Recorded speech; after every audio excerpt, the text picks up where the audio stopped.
Well, hey everybody, and good morning to another episode of The Unlock Show. I'm your host, Tracy Wilson. Always my pleasure to be here with you guys. And as you know, on Wednesdays, what is Wednesday? Well, it is guest day on Wednesdays, and I have the amazing Jay Altman with me today.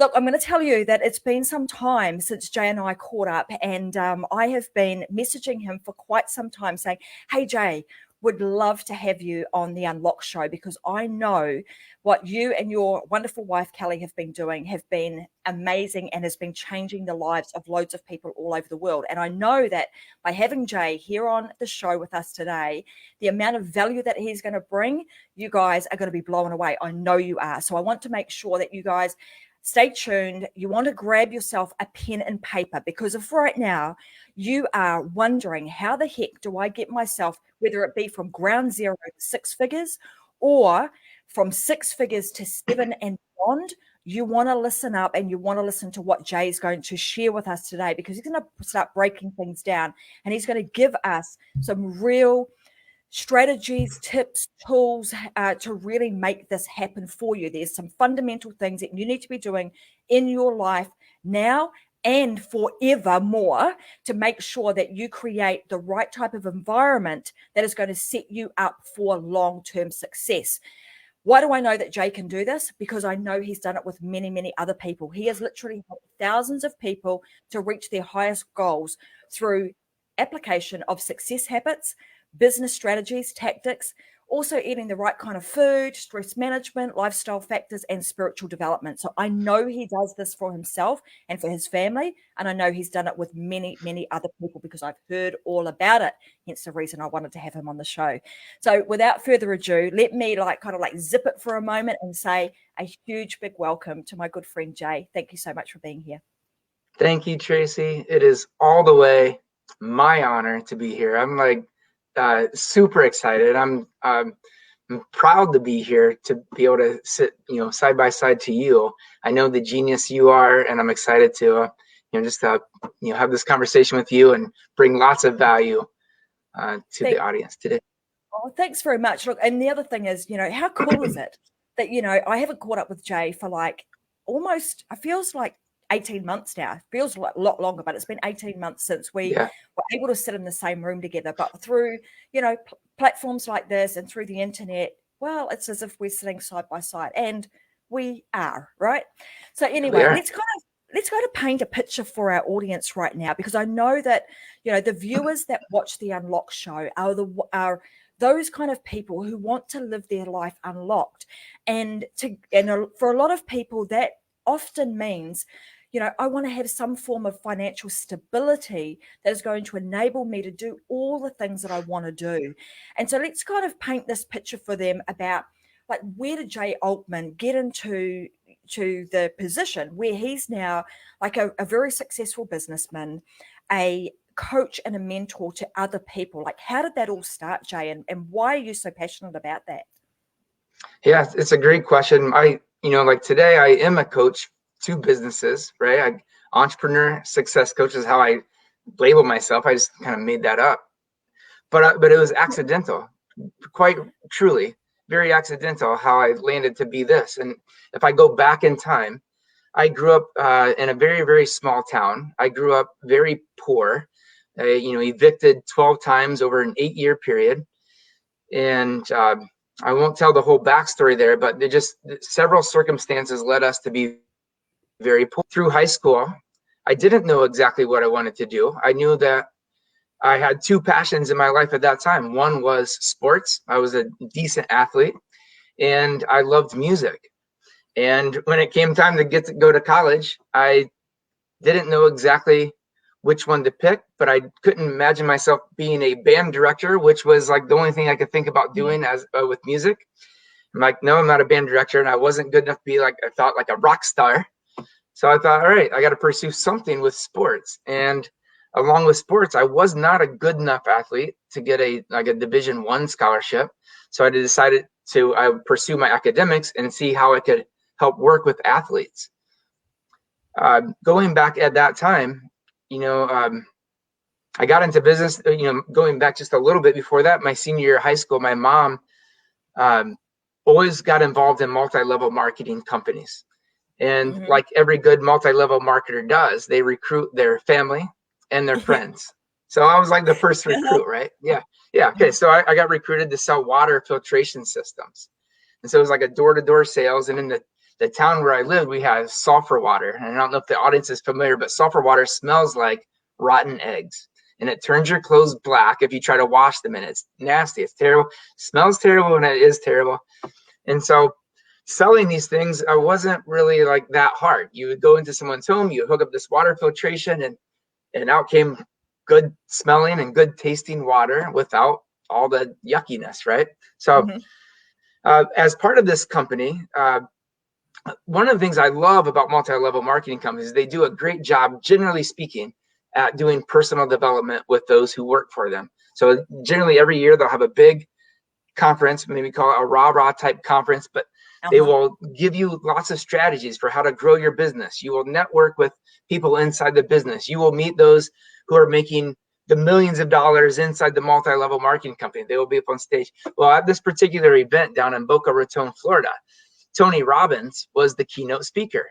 Now, Tony got up on stage. This is before he's doing what he's doing today, like UPW, but this was a little bit of the version of UPW. And he talked about one concept that has stuck with me for my entire life. And it was this concept of modeling.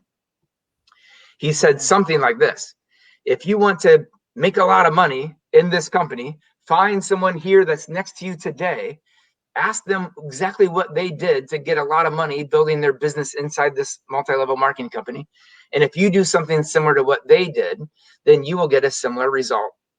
And I thought, brilliant. That seems so easy, and I don't have to make up stuff. I can literally just model, the thing. All right, perfect. So when I so now I go back to college. When I got to college, I didn't, I didn't know what to do with my passion about sports. But I took Tony Robbins' advice, and I thought, well, if I can't be the athlete out on the court, I can help them become bigger, faster, and stronger. And so I went and I interviewed the head strength and conditioning coach at Indiana University. And I asked him, like, what did you do to get your job? And what can I do to have your job someday? And so he gave me this list, maybe 12, 14 things, some books to read, some courses to do, some certifications to get, and so on. And so I did. I went out about as quickly as I possibly could do it. I did everything he asked me to do on the list. I had signed up for the courses in college and so on. And I came back to him, and his name is Frank. And I said, Frank, I've done everything. Is there anything else I can do to? He said, well, he said, I can't hire you. But if you want, there's a bench over here. You can sit on this bench over here, and you can watch what we do here. And I didn't hesitate for even a second. I said, I'm in, let's go. And I sat on this little bench in the corner for about 6 months, observing how athletes, in fact, get bigger, faster, stronger, which led to my very first job at Indiana as a student strength and conditioning coach, which led to my first job as an assistant strength coach, and so on. And then by the time I was finishing up my grad school, one of the basketball players from Indiana got drafted to the Minnesota Timberwolves. And he asked if I would come work as his private trainer. And it just turned out about that same timing that the Minnesota Timberwolves had an opening for a strength and conditioning coach. So I applied, got the job. And this led to my first kind of a breakthrough moment in terms of next level thinking. Again, I grew up very, very poor.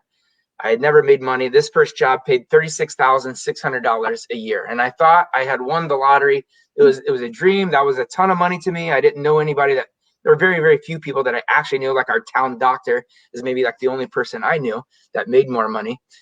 And so I thought I'd made it. And this was great. But then what happened is I got ruined. I got ruined on that idea. What happened is one of the, around a lot of the basketball arenas, there's a lot of successful business men and women that sit down around the bottom of the arena.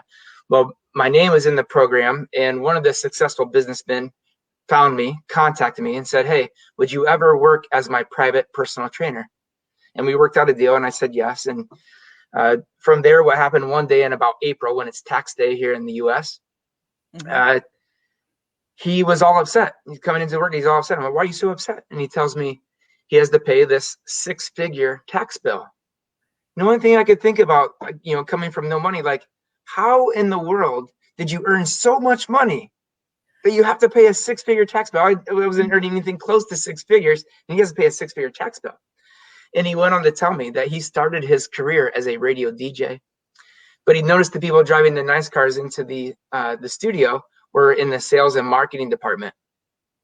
And so he's pivoted his own career to be in the sales and marketing department, worked his way up to be the president of Clear Channel Media. And he had earned a 7-figure bonus. Therefore, he had to pay a 6-figure tax bill. So a light bulb went off in my mind that, like, I was great. I knew I was great at what I did. I could really help get people the result for getting bigger, faster, stronger, more fit, whatever. That was no brainer for me. I knew how to do it. But I was tapped out. I was working 70, 80 hours a week, and I was making 36.6. Plus I had some bonus money from running summer camps with high school kids and so on. But I was like working like crazy and still not making 6 figures. But a light bulb moment happened on that very day. And I said, I need to be the seller and the marketer of what I do, not the doer of what I do. Mm-hmm. And so I started attending sales and marketing conferences, much like the one that you and I met at. Mm-hmm. And when I would come back, naturally, I would talk about them, and I would say the things that I learned. And one day, one of my business clients said to me, or one of my training clients said to me, hey, what you just said to me, would you ever come and tell my sales team, my sales and marketing team, exactly what you just told me? I said, of course, I would love to. And so I did. I went in, I did it. I prepared a few hours for this presentation. That presentation was a 1-hour presentation. And after the presentation, my client brought me up and he gave me a check for $5,000. And I was blown away, right? Blown away. I thought, wow, this was so much fun. Mm-hmm. I just had an absolute blast. I taught something that I thought was so fun to teach. And it pays a lot more than I'm getting paid, helping people get more fit and so on. Mm-hmm.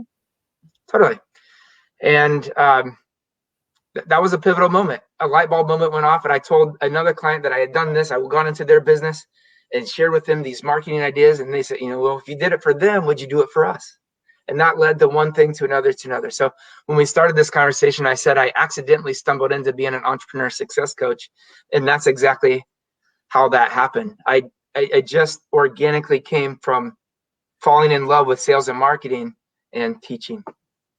What I love about that, or what's really interesting with this, Jay, and I think I'm hoping that people are picking this up, those subtle things that you did throughout your journey, kind of saying, I'm prepared to go and learn and actually ask questions like, how did you get so successful? So then, being the person that's sitting on the bleachers, watching what's going on and being able to take it all in and then being able to make, your next move. And you talk a lot about, making those pivots in your career, which in fact, even though it's very, accidental, it was almost accidentally manufactured that way because of the positions that you put yourself in.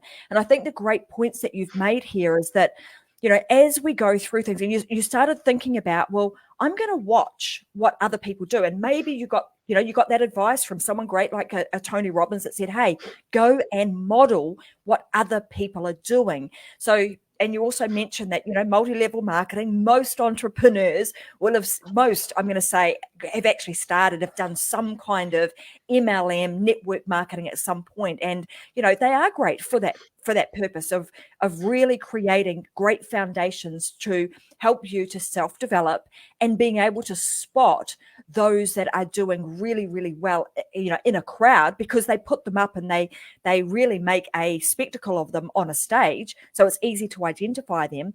And then you being able to step back and go, well, what is it that they're doing? How did they do that?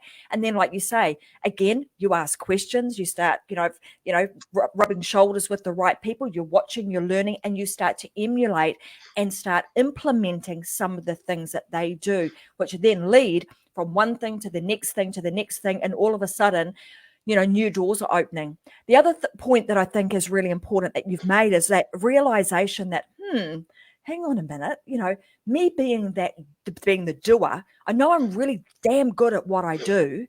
I'm getting people really good results, but hold on a minute, that doesn't make the big dollars. Like, that's not where the money is made. And then having that realization that, hold on, the people that are making the money are in the sales and the marketing space. So therefore I'll go and start learning that. And then there's these almost like rungs in the ladder, so to speak, as to how far we can kind of climb up that entrepreneurial ladder and the ladder of freedom and money that comes with, based on where we position ourselves within our business, right? And I can clearly see that the picture that you've painted was like going up that the rungs on that ladder based on what you had learned and how you could go about learning from the next person to get you to the next rung in the process.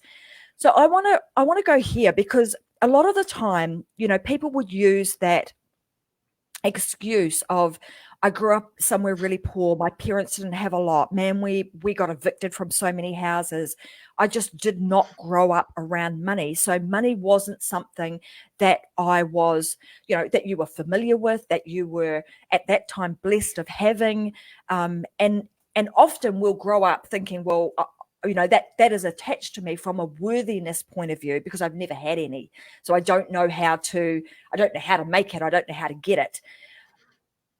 At what point did you, I suppose the question here that I want to ask for a lot of people that are in that space is like, how do you discover some of the things that are holding you back? Because now that we've identified that, hey, it is possible, whether you come from nothing or you're born with a silver spoon in your mouth, so to speak, both people that are from those backgrounds, both can have it.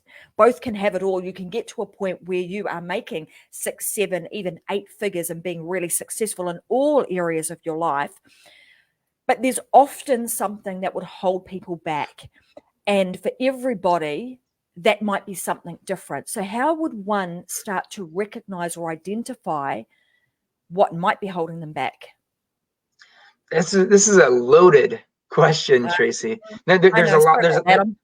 There's a lot to it, but I have some ideas that I'd like to share, and then we can expand from there. But yeah. when for one, on the idea of money, when it comes to the idea of money, like, I had to unlearn some of the things that I learned, like money is the root of all evil. Like, these are some things out here, you know, like there's a whole bunch of money ideas that were, you know, when you don't have money, I think sometimes it's easier to,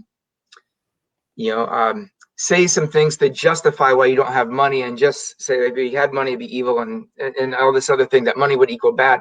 What I've come to learn over the years by being around people with money is that people that have, like, my wealthiest client has a net worth of $6.4 billion.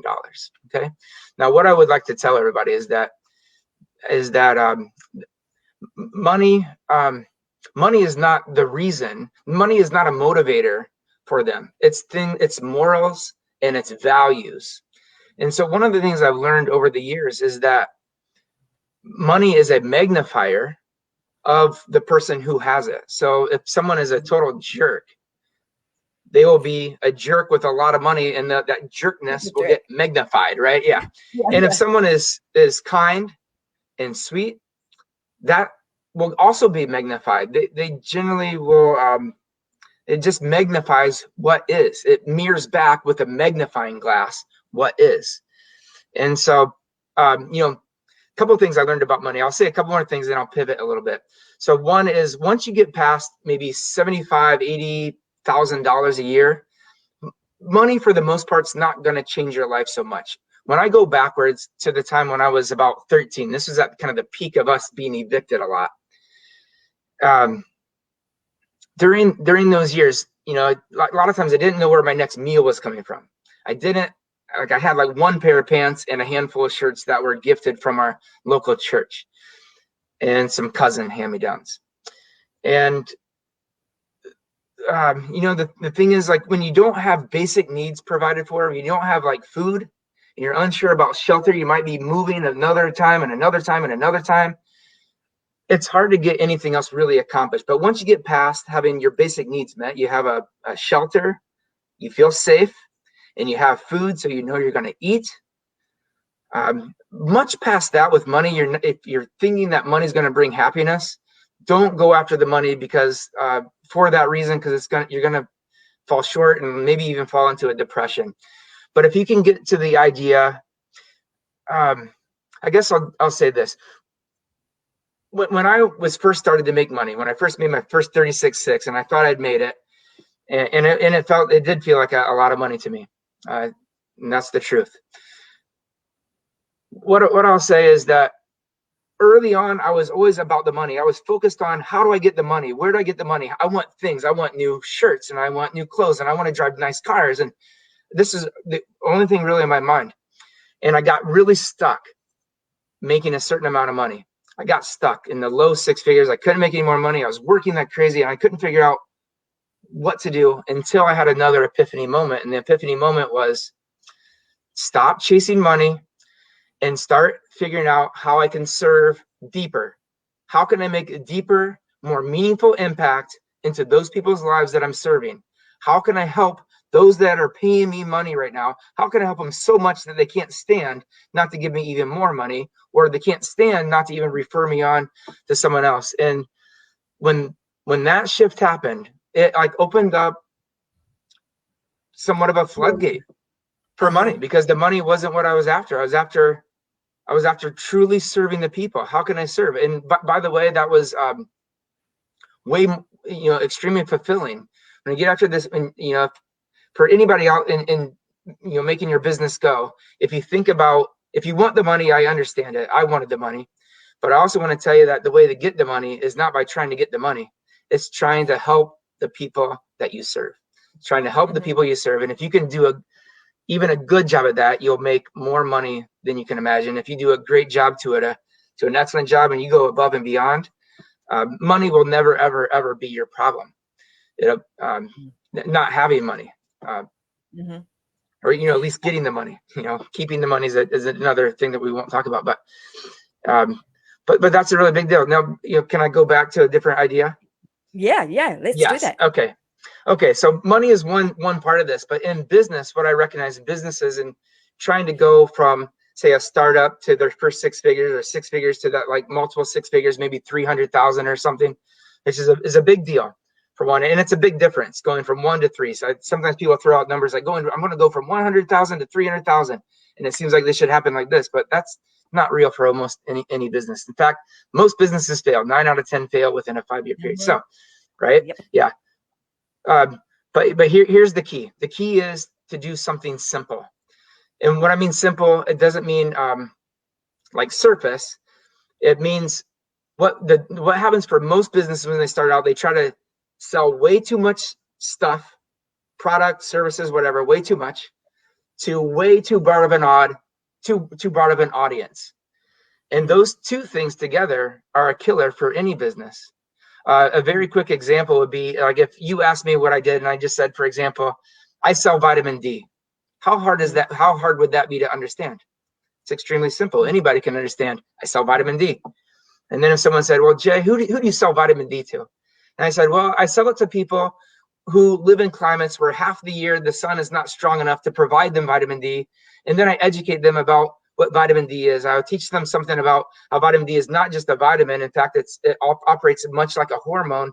And here's all the things it can do. It can help boost your immunity and helps prevent osteoporosis if you're aging, and so on. And so I focus to that. That's pretty easy to understand. Now, if I got the idea I could sell vitamin D, but I said, but I could sell way more. I could sell multivitamins. I could sell fish oil. I could sell probiotics. I could sell, all the stuff, bars and protein powders and green drinks and all the stuff, right? It's not that I couldn't sell it. It's just what it equals for a young business. And I say young business, a business that's newer. It would require writing a marketing piece for every single product to every single avatar. So if I sold all that stuff, and then you said something like, well, who do you sell that to? Well, I sell it to everybody. I sell to little kids, and I sell to teenagers, and I sell to adults, and I sell to men, and I sell to women, and I sell to the elderly. Like, okay, well, now you have to have a product write-up that would go to every single avatar if you're going to do this properly. Now, the truth is even big businesses don't do this very well at all. They have a very, very difficult time speaking to all their avatars. And when big business catches on to these ideas, they will explode their businesses. But for businesses trying to get from 6 figures to 7 figures, the idea here is to simplify the product offering and to narrow the niche. And if you can micro on both of those, get down to a niche of a niche of a niche, you're going to be way more successful. If you can get down to like vitamin D as the example, just to the one thing, again, it's makes it much easier then to put marketing messages to aim them exactly at the people you want. You can use micro influencers, you can use Facebook ads, TikTok, LinkedIn, whatever, to reach your people with a very specific message for a very specific product, and that really works. What's interesting about these two things, like even the money thing and what you're talking about now in terms of like narrowing our focus down and getting very, very specific, it's almost like the opposite of what most people would think. I want money, so therefore I should really focus on the money. And the message here is, no, you focus on just doing a really good job, serve the people as best you possibly can, and make it so darn hard that they can't ignore you. And then also from a product point of view, don't make it so wide that you want to try and appeal to everybody. Make it really, in fact, make it as narrow as you can possibly get it, so that you are able to really, really target that particular, that avatar or that dream customer that you have really well. Because like you say, most businesses fail, and that's the harsh reality of business. Most businesses fail. Most of them do not survive past the first 5 years of business for a multitude of different reasons. But what you're talking about is a big reason. It's the marketing, it's the lack of focus or direction in their business when they are trying to determine what is the product and or service that I should be focused on? How wide do I need to go with this, or how wide should I not go? And how do I actually chop off some opportunities? And most don't actually look at it from that perspective. They're always looking at how do I widen it, and that often is a pathway to to failure, because we're too wide and it just costs way too much money to try and go that wide when you're starting out. So some great points. I'm sure can I jump in real quick and make one more point with that? Because here's what I want to say to everybody listening, because a lot of people be like, I'm not doing that. I have lots of great things to offer. And what I want to say to everybody is that I know you have lots of great things to offer. And just because you can offer a lot doesn't mean you should as your step number one. Remember, when you're trying to go to business, you do it. And if you choose to do it in a step-by-step way, I'll go back to the vitamin D example. If I sell vitamin D and I sell it to a specific niche and I do it really well, I'm going to get a lot of buyers of my vitamin D. Now, my step number 2 in the business to start scaling and growing next level is I will sell my existing customers product number 2. So let's say, for example, I have now 10,000 customers. And then I can say, listen, 10,000 customers, I'm super excited. I have a brand new product coming. I'm not going to tell you what it is today, but I'm going to do a webinar this next Friday. I'm going to tell you all about it. And I build up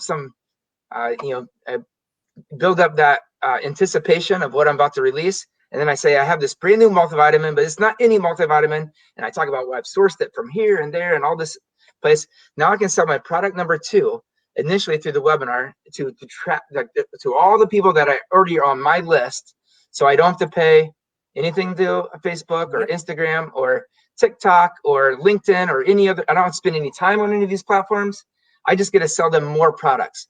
So once you have existing customers, another great thing to think about in business is once you have your customers, sell more product to your existing customers.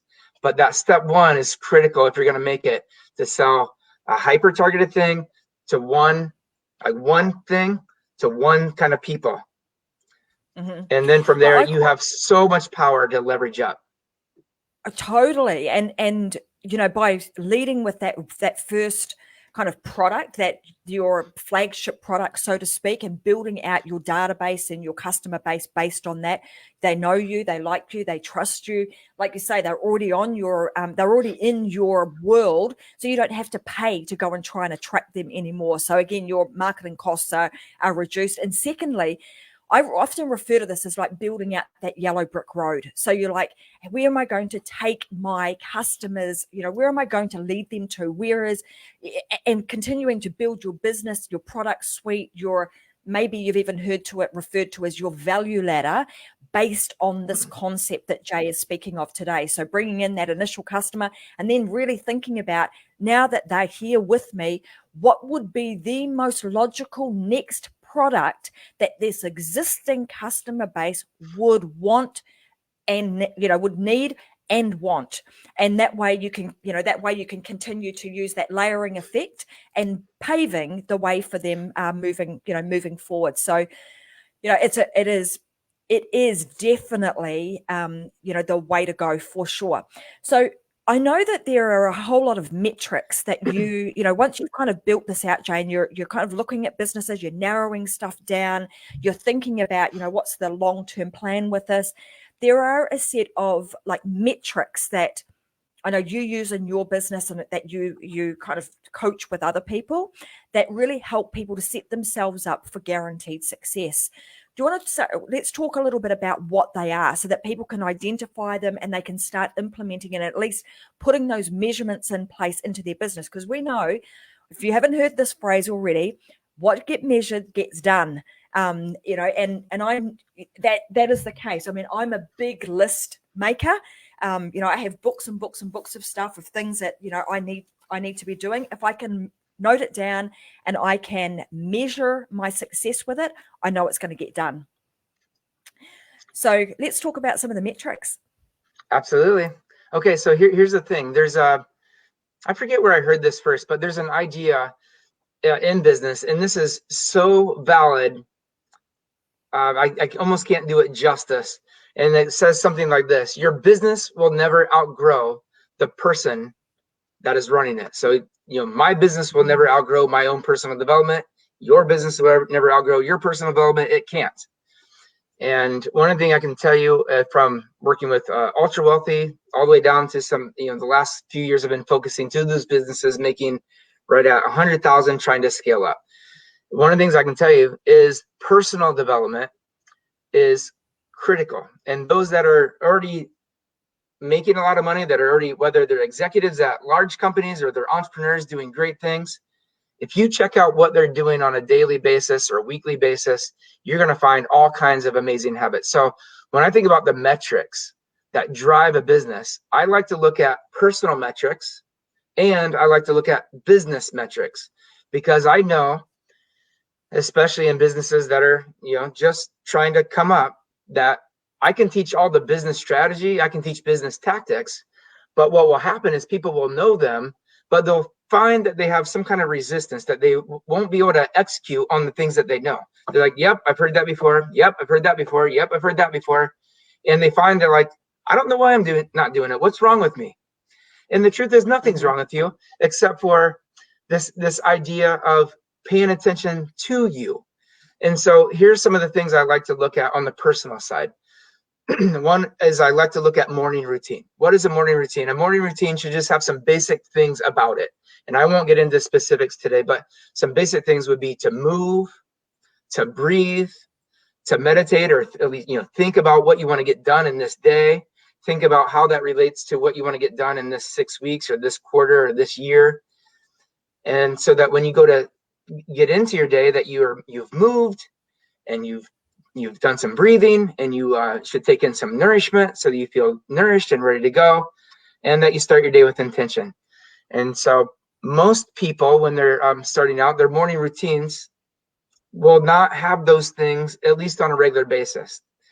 And so that's one thing. The next thing I like to look at is something that I call perfect average week. And this is a concept where, like Tracy, I don't know your weekly schedule or your daily schedule, how the day goes for you. And I know you don't know mine exactly either. But here's what I want to tell you. After working with thousands of people over the years, I've noticed a couple of different things. One is that how people success can come in lots of different ways. So like if you're out there listening, you think you have to get up at 5 a.m., you have to run 6 miles, and you have to eat keto, and you have to do all this stuff. Like you don't. Like it's not that you shouldn't or you can't or whatever, but it's just like you don't have to do that to gain success. You can wake up, you can go for a walk for 10 minutes, you can eat a little bit of whatever you like, you can have some water, you can think about your day, and you can get on with it. And it can be any range of from something that seems maybe very high level to something low level, like Warren Buffett. A lot of people know Warren Buffett. Guy, like, I don't know, he's really done any intentional exercise in his life. And then you'll have some, other well-known people that will wake up at 5 in the morning and run 6 miles. And you have others like a Tony Robbins that generally wakes up about 10:30 or 11 most days and stays up till like 2 a.m. Like, if you read in most books, they'll say, no, don't do that. But I'm just want to say, like, your perfect average week may be completely different than my perfect average week. But if you pay attention to what makes you tick, what makes you go, when you have the best energy and utilize the time for you that is best for you, and I utilize the time for me that's best for me, they might be the same, but they might be different. The point is for each of us to pay attention to us. That's it. And then that would lead into like a nighttime routine. And then I like to look at some basic health measures, like, for example, a measure around your belly. And why would I do that? Because the CDC, after studying more than 10,000 people, has found that if you wrap a measure around your belly, right through your belly button or the largest part of your waist, and it's greater than half of your height. So if you're 70 inches tall and it's greater than 35 inches or more, what the research shows is that you will have cardiovascular disease. So it's a metric to know, because as entrepreneurs, we are our greatest asset. Without you, the leader, the entrepreneur, what else matters? Nothing, right? So it's a metric I like to look at. I also like to look at body fat. I also like to assess energy. And when I think about energy, I think generally speaking, I like to have people just say, like, is my energy closer to like a 1 where I'm like kind of in the tank a lot? Or is it like a 10? I'm like so on fire. I feel like I never want to sleep and I'm just going. And it's a really great energy. Or is it somewhere in the middle? Or is it like ebb and flow? Like, is it really high at one point, really low at another point? What is going on with the energy? Because entrepreneuring takes a lot of energy. There's a lot of to-dos, right? And especially as if you're looking to grow your business, those to-dos grow. And so you need a lot of energy. And then I like to look at relationships, both on the personal side and business. What are they? Are they are they good? Are they bad? Are they somewhere in between? But once you get onto the ideas of kind of, to your point you made, what gets measured gets done. If you want to improve a relationship, whether it's with a significant other, it's with a business person, it's someone that you don't know yet, but you want to establish a relationship. Relationships are important, and we cannot do business alone. They require a team of people, and the more people you can have behind you helping push when times are tough, and times do get tough, the better. And so that's a great one. And then beyond that, it's looking at dream lifestyle. What would be the dream lifestyle? What would it cost? And then looking at a metric that's one of my favorite, which is net worth. Like, what's your personal net worth today? What would you like it to be in a year, in 3 years, in 10, and so on?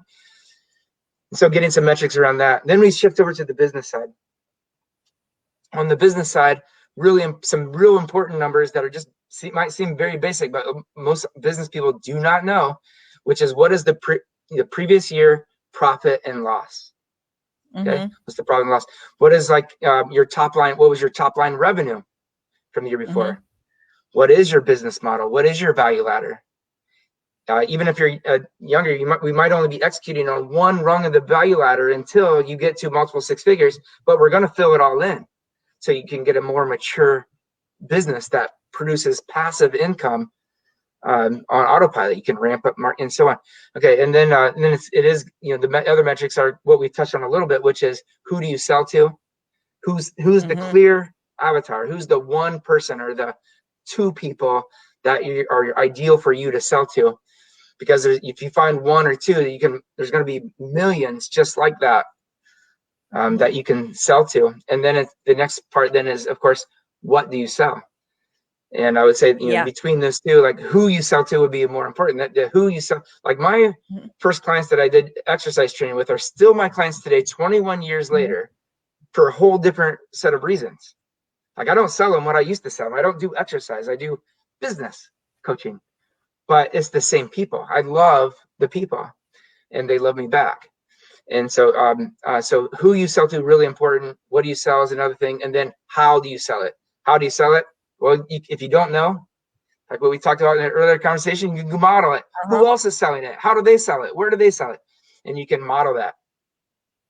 What's And interesting about that particular concept there, like when I think about those, I love the fact that you're talking about things from both perspectives, right? From a personal perspective and a business perspective, because often, entrepreneurs, you see this a lot, that you can get to a point where you actually run yourself down and run into the ground. And I'm in a lot of different, networking groups and know a lot of entrepreneurial people. And one of the questions that people are asking all the time is like, I'm dealing with burnout. How can I get myself back from that?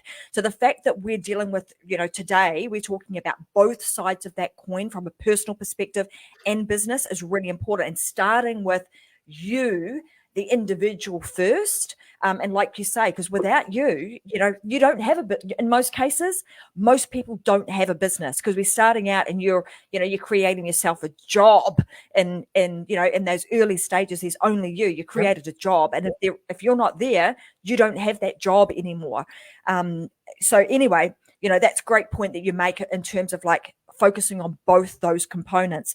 The other point that I want to make here is, we have spoken a lot about today about like narrowing down your niche and really understanding who is my avatar, or who is my dream client going to be, the person that I'm going to work with.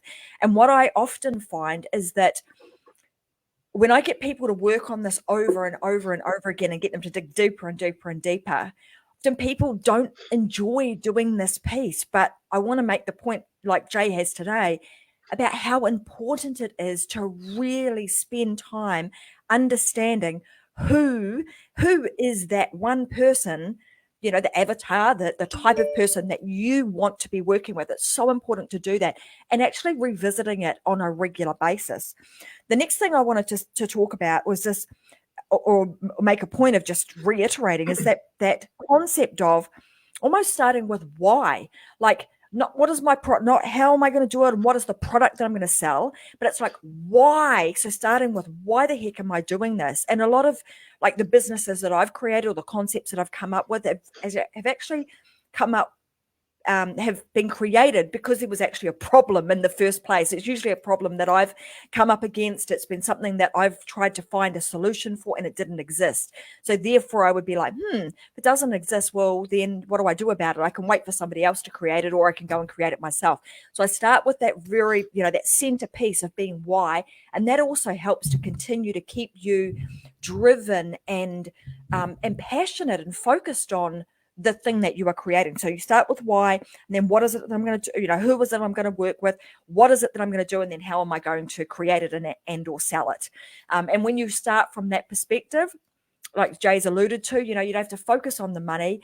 That takes you right back to why the heck am I doing this in the first place, and keeps that fire burning in your belly on an ongoing basis.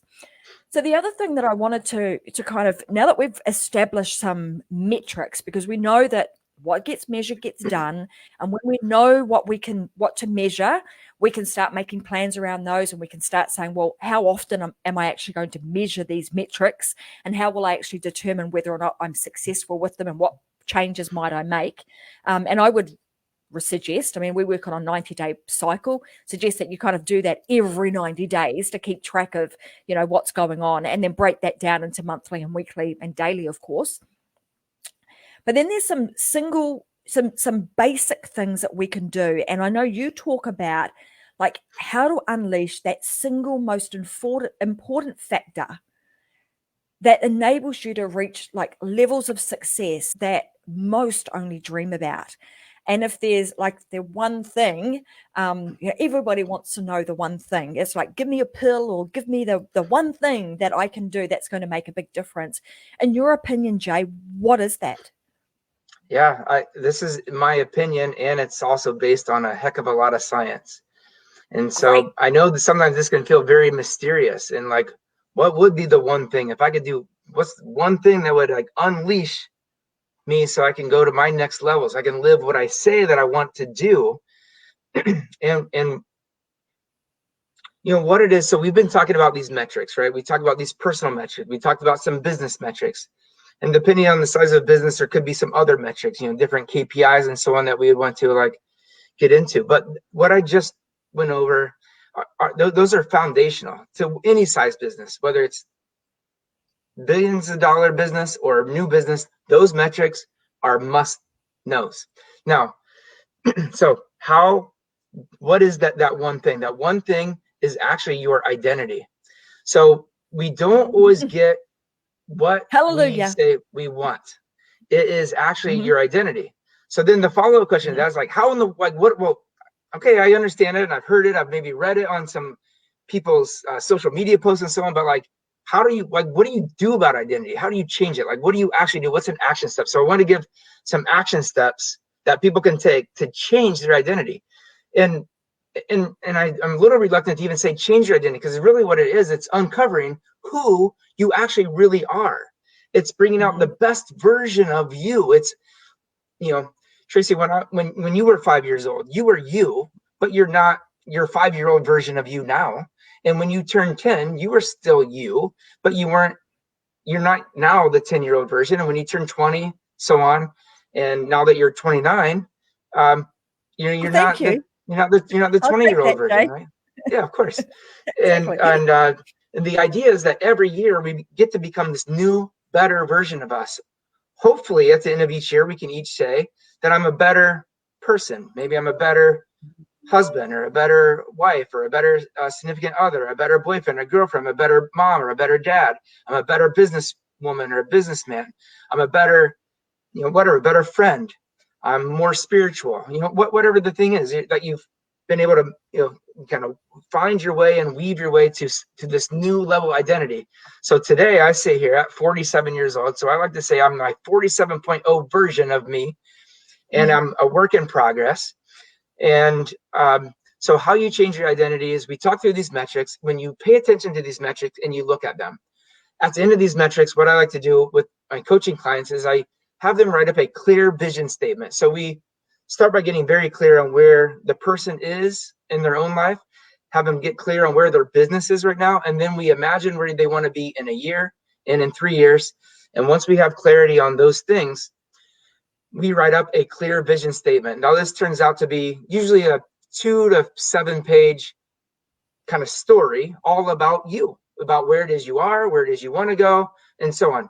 And then what happens is, what I ask people to do, the way you change your identity is you have to implant it.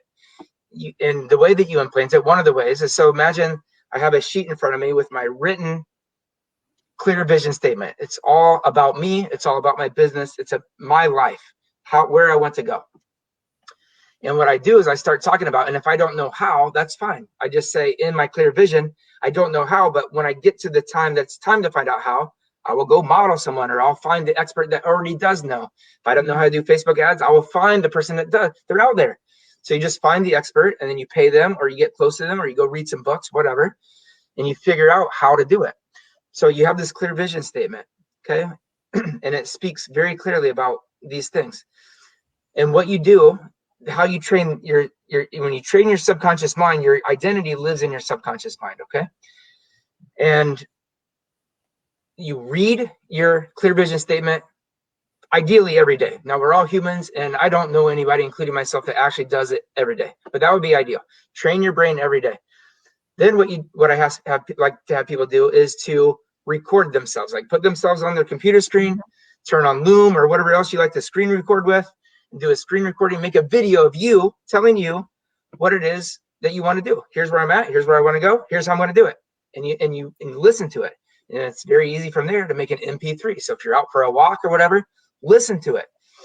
And if you can incorporate that in most days of the week, if not every day, within a very short period of time, relatively speaking, 3 months, you will find you're on autopilot. Now, here's the thing, Tracy. Most people, when they're on their path, they will say something like this: "Well, I already know what to do, Tracy, but I just find that I don't feel like I want to do it."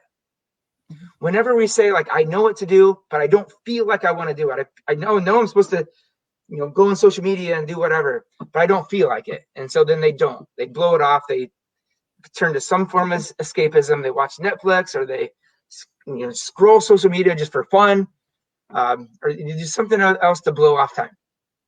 Whenever there's resistance, here's what I want people to know: there's nothing wrong, but there's something you need to be aware of.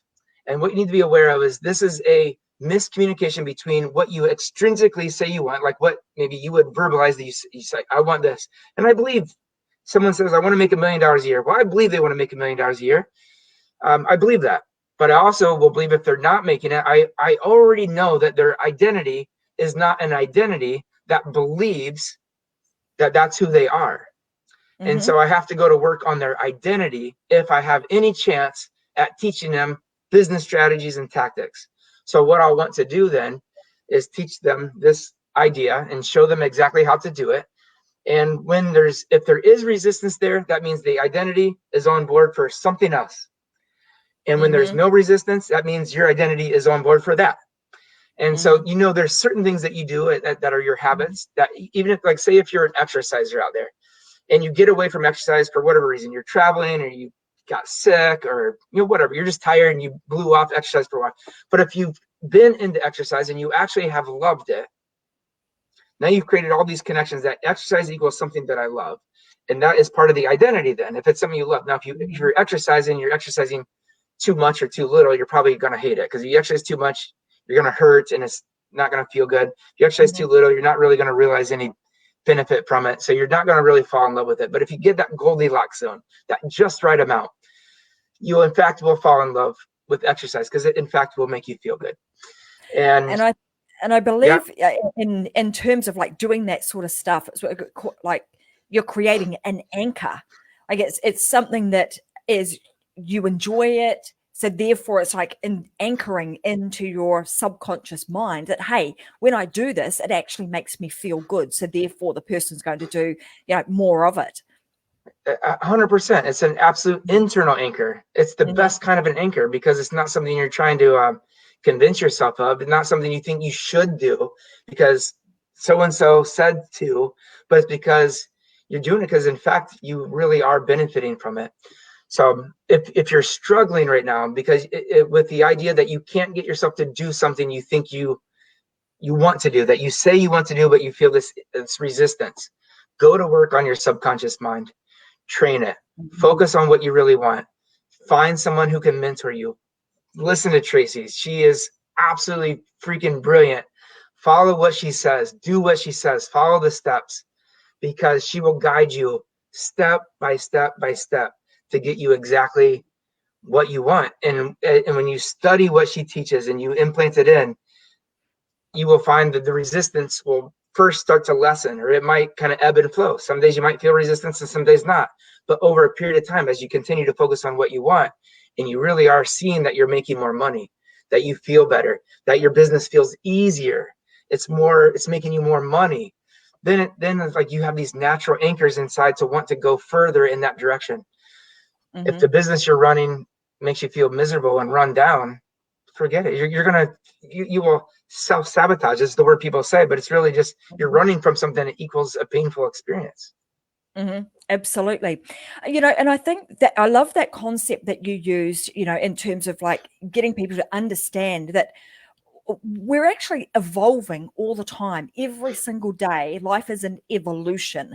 And when you look at it that way and you think back to, okay, well, I am Tracy, I wasn't Tracy Wilson when I was 5 years old, but, the Tracy that I was when I was 5 years old and then 10 years old, I mean, I'm still that person.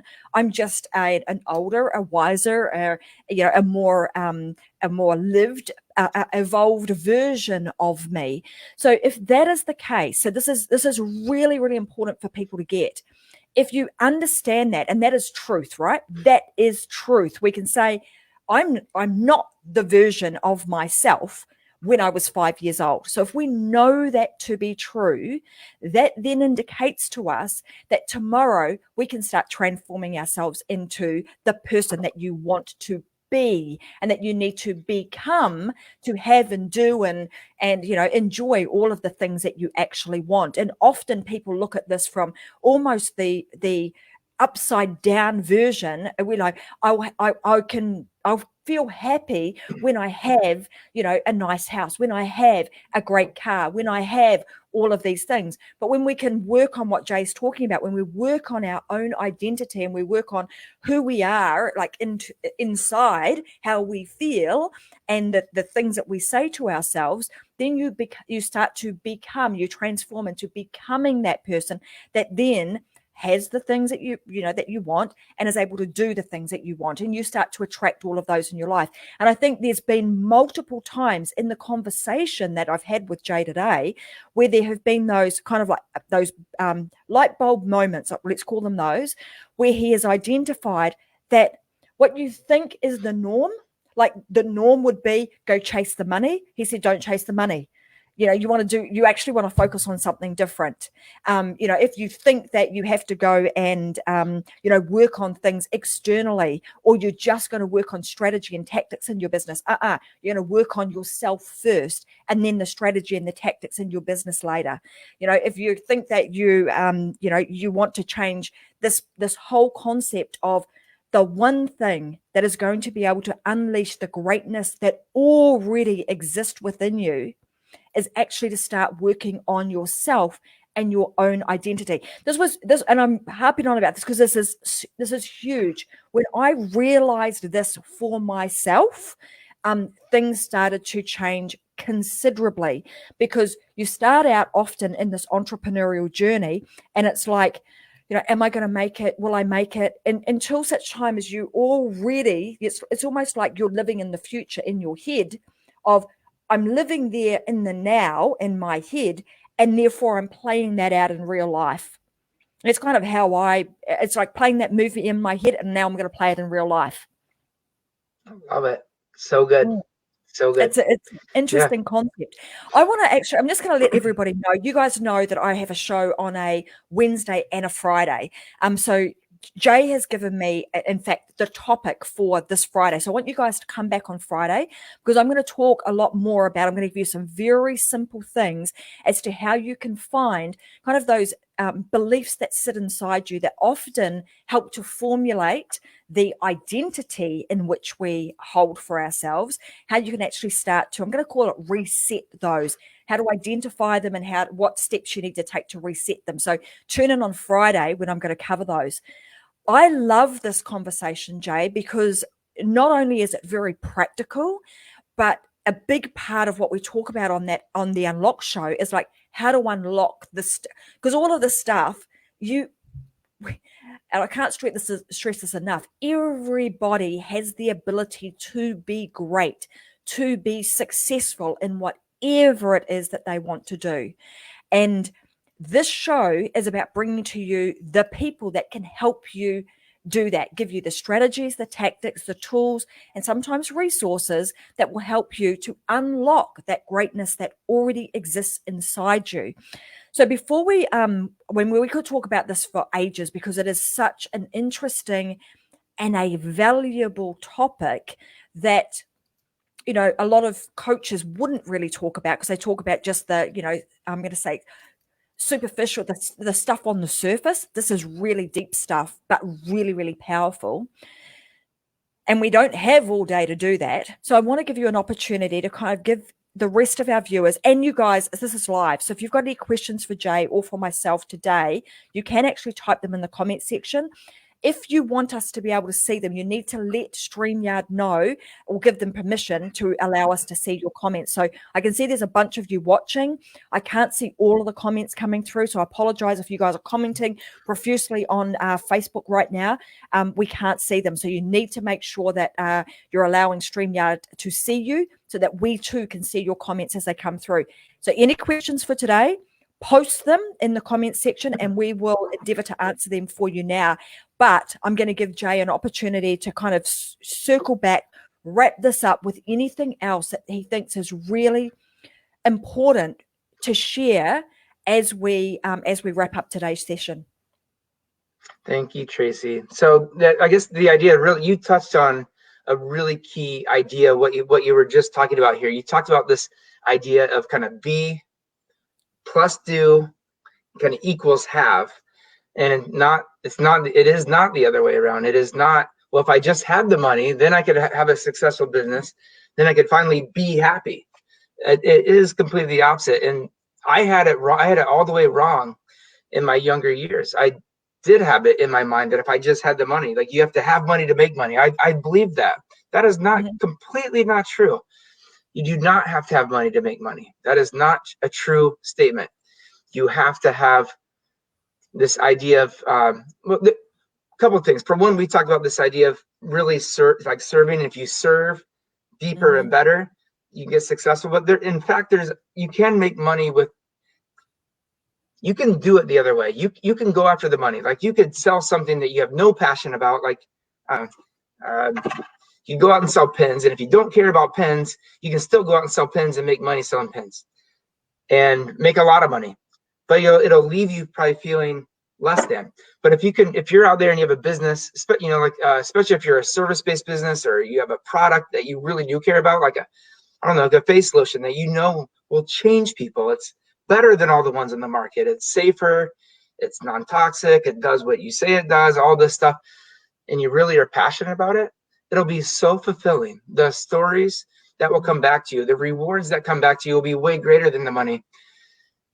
But the major concept is the be plus do equals have. And the be comes first. You have to be the person that then can in fact show up to do the things. And that just equals having your dream life.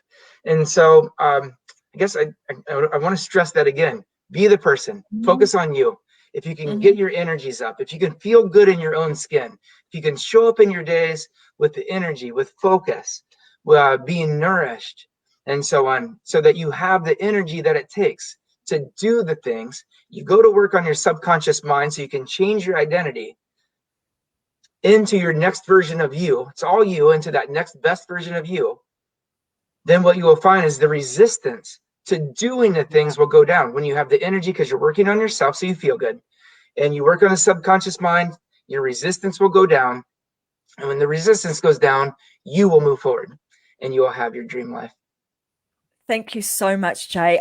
This has been I knew, before you even came on, that this was going to be a great conversation, because this stuff, I mean, you're a great person anyway, and I've enjoyed, our friendship through the programs that we've been in, and I'm glad that we've kept in touch, and I'm glad that I've had the opportunity to be able to bring you on the show today to share your wisdom and your expertise that you've really worked hard to achieve over the last few decades. So, today has been magnificent with you sharing everything. I want you guys, I'm just going to go back. I just want to circle back on a couple of things, because there was some stuff out of today that Jay, and I hope you guys have picked this up. I asked you at the beginning, get yourself a pen and paper, because there were going to be some real gold nuggets shared throughout today. But there was something that Jay mentioned, and it was in the middle of our conversation, and it was around when we were talking about the business and the personal and the business sides of things that we're going to work on. And he asked us to write down your dream lifestyle. What would that look like? And the other activity that he gave us for today was for you to start writing down, journaling. It might be a page, it could be 7 pages of what you want your life to unfold into. What are you going to be unlocking in the future for yourself? You are the person who can write the next chapter of your life, and you can start doing that today. Grab yourself a pen and paper, take some time out, and really, really think about this. Most people go through life just hoping that stuff will happen. Tomorrow will be, like we say, tomorrow will be a better day. Tomorrow's another day. It is, but you want to start that way with intention. Start writing, your own chapters of your own story, and you can start doing that today. So thank you very much. There are the tasks for you guys for today, activities for you to do. It will change your life, I promise you. And I know that Jay will say the same thing. And I'm going to see you guys back on another episode of Unlocked with yours truly. I'll be running solo on Friday, and we're going to talk about how to find, what your belief system is, and how to rewrite it. We will allow you to rewrite the next chapter of your story by joining me on Friday, and that will be 10 a.m. Brisbane time, here on The Unlock Show. So thanks so much for joining us. Thank you, guests, for being here. Thank you so much, Jay, for being here. I appreciate you and your time. And I'll see you guys again on another episode of Unlocked. And like I always say, every episode, go and live your life unlocked, because there is just no other way. Thanks, everybody. Have a great day. Bye for now.